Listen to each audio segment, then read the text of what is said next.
Faced with a national learning loss, consequent to what has been described as the COVID-19 state of emergency or pandemic declaration, and the resulting government response that has been grossly neglected on the state and national level, the most important question before another celebration of our nation's independence is, what will we tell the children? What will we tell the children? If you are a parent with kids in school, this issue affects you directly, almost as much as it affects your kids in schools directly. If you are an adult with no children in school, or a parent who does not have any kids in school, or even an adult with no kids at all, even though this national learning loss may not affect you directly, it affects all, at least indirectly, and most certainly affects the future generations of this nation, to the extent that we are all interdependent and interconnected in a web of destiny, as Reverend King had said.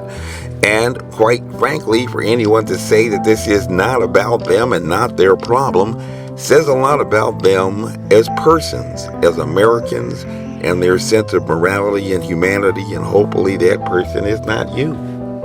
And it does concern me that we don't find more teachers who are talking about getting more pay, talking about this very problem that affects the kids in their classroom.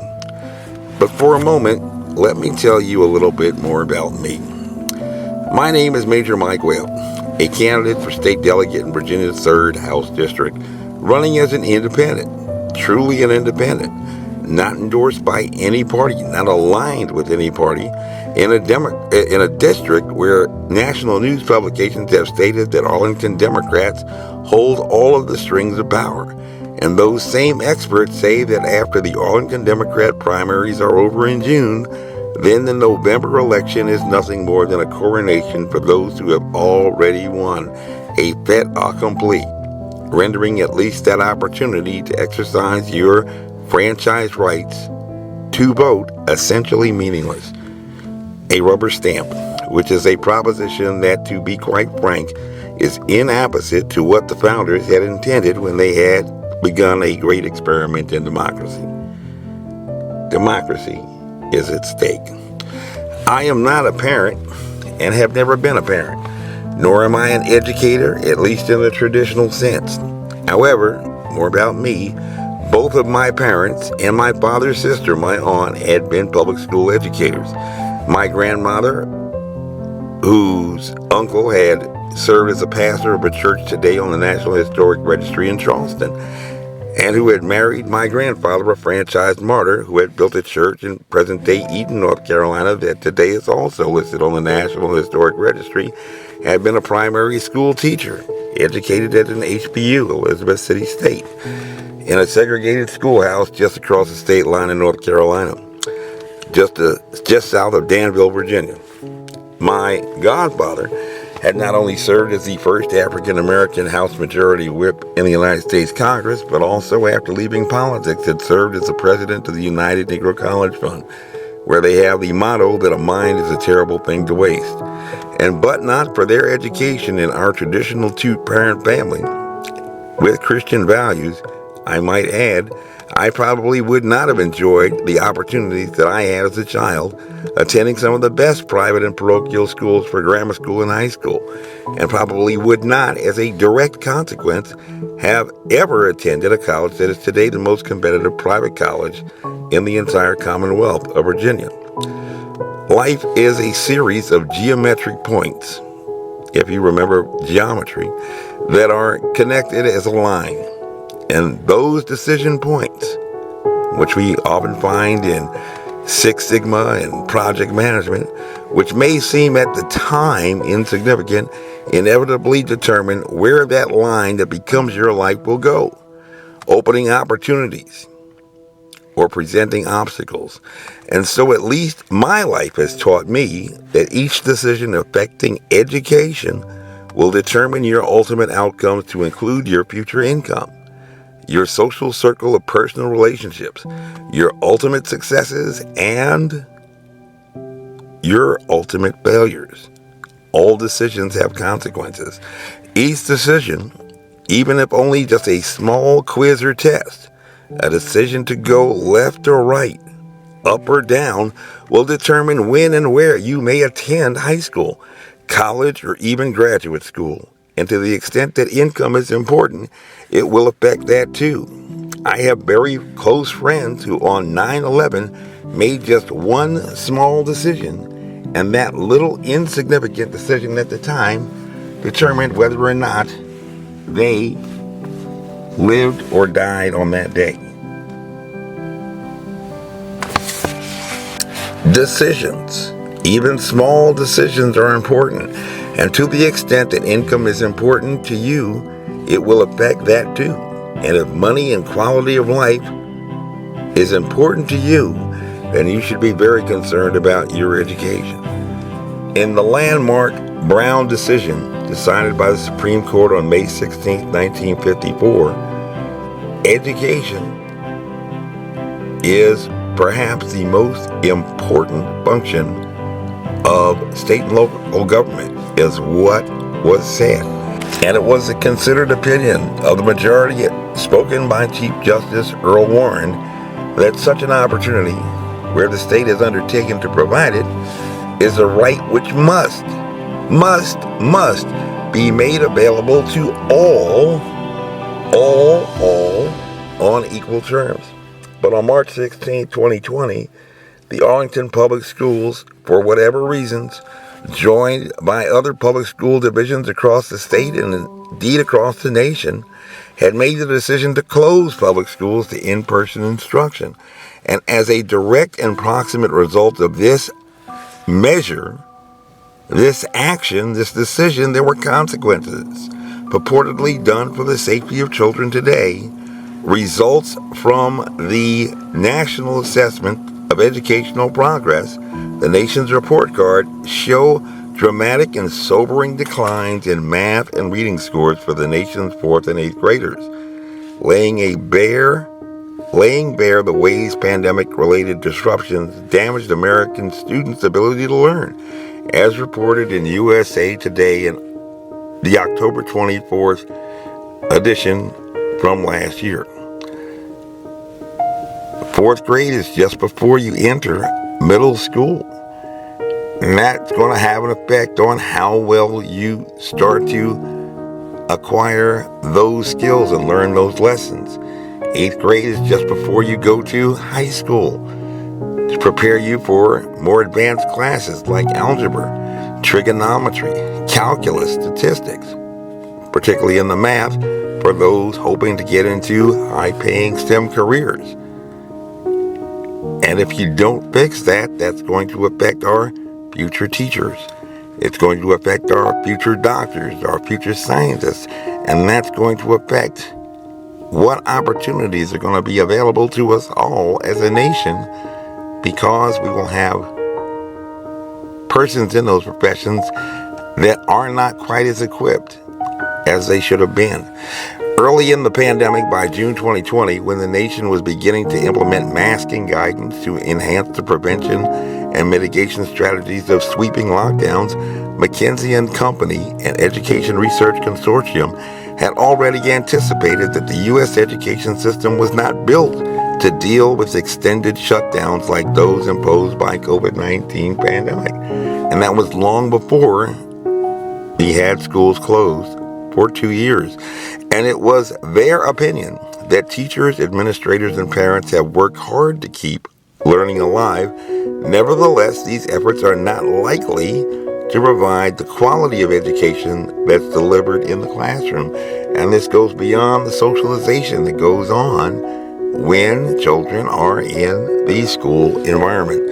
According to USA Today, in 2022, average reading scores in 4th and 8th grades decreased by 3 points from 2019, and average math scores in 4th and 8th grades decreased by 5 and 8 points, respectively, the test results showed. And in Virginia alone, ranked 7th in the nation for education of residents, changes in NAEP math and reading scores from 2019 to 2022, assigned on a scale of 0 to 500, had fallen 11 points. 11 points. higher than the national average in math and 10 points higher than the national average in fourth graders, and 8 points in math and 2 points in reading for eighth graders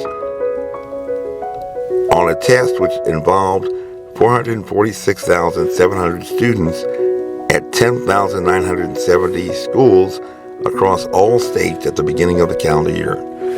And by June 2020, McKinsey & Company had already projected that only 7 months of school closures would, even more troublingly, adversely impact students already ensnared in the persistent achievement disparities or achievement gap across income levels and between white students and students of Black and Hispanic heritage. It was their early assessment by June 2020 and only 3 months of sweeping public school closures that school shutdowns could not only cause disproportionate learning losses for these students, compounding existing gaps, but also lead more of them to drop out and suffer adverse outcomes, suggesting that this could have long-term effects on these children's long-term economic well-being and on the U.S. economy as a whole, so that not just they are affected, but all of us, accounting for a loss in gross national product of between $310 billion and $525 billion. Accordingly, the learning loss is not just a problem for children of color, and if you are a parent of a children of color and not concerned about this, then you're telling me that you do not love your kid, or just for all children who had suffered a learning loss, but for the entire nation. But at least for candidates seeking electoral office in a community that is the home of the most government scientists, ranked 14th for holders of graduate degrees, not even one candidate for office in the Democratic primary, not even for the Arlington Public School Board, has made this issue a priority. It has not been made a priority in the Arlington Public Schools or the Alexandria Public Schools, and that is problematic if teachers are not talking about this problem. In September 1962, just weeks after Labor Day, and the beginning of that school year, President John F. Kennedy, a Democratic president, had noted that despite the striking fact that most of the scientists that the world had ever known were alive and working at that time, despite the fact that the nation's own scientific manpower was doubling every 12 years in a rate of growth more than 3 times that of our entire population as a whole, despite the vast stretches of the unknown and unanswered and the unfinished still far outstripped our collective comprehension. In 1962, President Kennedy had believed that no man could fully grasp how far and how fast we had come, and had stated in terms condensing the 50,000 years of man's recorded history in a time span of but a half century, we know very little about the first 40 years. Except at the end of them, advanced man had learned to use the skins of animals to cover them. Then about 10 years before, under this standard, man emerged from his caves to construct other kinds of shelter. Only 5 years before, man learned to write and use a cart with wheels. Christianity began less than 2 years before. The printing press came that year, and then less than 2 months before 1962, in this condensed timeline, during this whole 50-year span of human history, the steam engine provided a new source of power. And look at where we are today. And still speaking to an audience gathered at Rice University in Texas, President Kennedy believed that Americans still yet, despite many challenges, difficulties ahead, had a choice and had announced his choice for the nation to go to the moon by the end of the next decade. Not because it was easy, but because it was hard, because that goal would serve to organize and measure the best of our energies and skills, because that challenge was one that we were willing then to accept, one that we were then unwilling to postpone, and one which we then intended to win, and the others too. But with reports today that the math and reading performance of 13-year-olds in the United States has hit the lowest levels in decades, even for the nation's scientists who had been heralded by the current President Joe Biden during his announcement of the American Rescue Plan on the first anniversary of the pandemic declaration, for the Perseverance rover landing on Mars, and the stunning images of our dreams that are now reality described as yet another example of the extraordinary American ingenuity, commitment, and belief in science and one another. Many today are saying that sadly for the nation's children, this problem is so big, so vast that it has to fail, that failure is an option for these children, and this would be too difficult a challenge and far too expensive. And apparently, like the elusive origins of a novel coronavirus that has been blamed for the learning loss, Americans are being asked to concede to accept their inadequacy to cope with this problem. A government that cannot take on the big challenges. But at least back then, the president had confidently assured us that finding light in the darkness is a very American thing to do. In fact, he believed it had been the most American thing we do. The president had observed that while it was different for everyone, we all lost something, but had yet assured us back then that we had faced and overcame one of the toughest and darkest periods in this nation's history, darkest that we have ever known, and had boldly promised that we'll come out stronger with a renewed faith in ourselves, a renewed commitment to one another, to our communities, and to our country. What now do we tell the children? What happened to our children who had lost so much time with their friends, time with their schools? No graduation ceremonies that spring. No graduations from college, high school, moving up ceremonies. Have they been presented a promissory note that the banks of justice, a check returned, marked insufficient funds? Apparently, according at least to the Arlington Democrats, the promise of America has defaulted on this promissory note insofar as her citizens, and especially her citizens of color, stuck in a worsened and persistent achievement gap are concerned. Instead of honoring this sacred obligation of education, America has given them a bad check, a check which has come back marked insufficient funds, except for teacher salaries. But most respectfully, like a dear friend of my father had said, standing in the nation's capital, I say that we refuse to believe that the Bank of Justice is bankrupt. We refuse to believe that there are insufficient funds in the great vaults of opportunity of this nation. And so we've come to cash this check, a check that will give us upon demand the riches of freedom and the security of justice and our right to education. Not just a bigger paycheck for teachers who had closed these schools, but a paycheck making good on the promises of education for all children, regardless of colors, circumstances, or background, the most important function of state and local government, according to Brown v. Board of Education. Like Reverend King, I say to America and to Arlington that somewhere I read of the freedom of assembly, somewhere I read of the freedom of speech, somewhere I read of the freedoms of the press, somewhere I read that the greatness of America is the right to protest for right, and somewhere I read that with regard to education, such an opportunity where the state has undertaken to provide it is a right which must be made available to all on equal terms. And this we demand. According to the Supreme Court in the landmark Brown decision, compulsory school attendance laws and the great expenditures for education both demonstrated our recognition of the importance of education to our democratic society. It was required in the performance of our most basic public responsibilities, even service in the armed forces, in which I served for 2 decades. It is the very foundation of good citizenship, or at least that was what was believed in 1954, and today it is a principal instrument in awakening the child to cultural values, in preparing him for later professional training, and in helping him to adjust normally to his environment.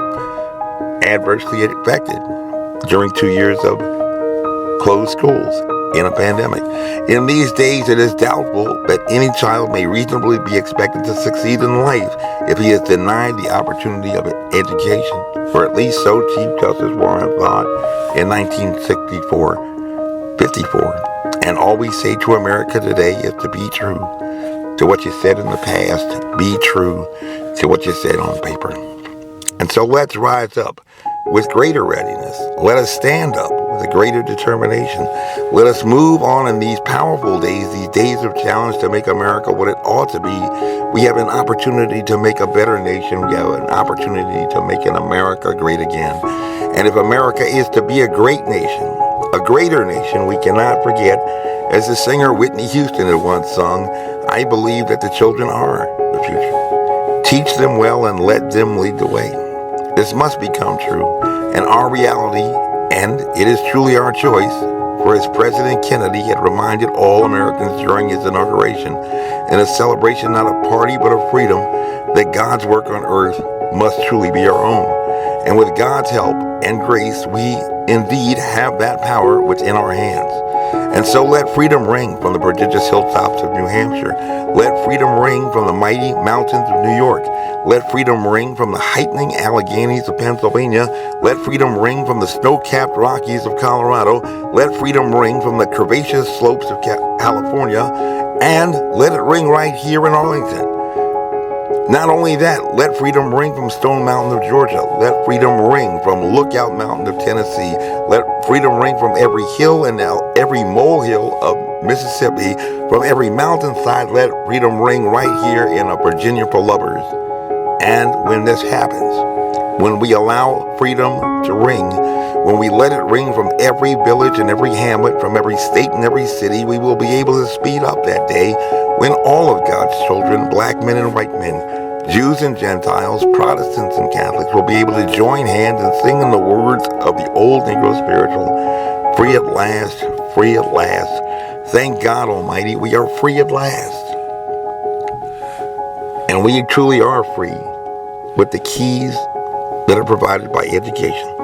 My name is Major Mike Webb, and by God, I am running for state delegate. It's about choices, it's about children, and it's about time. Honest.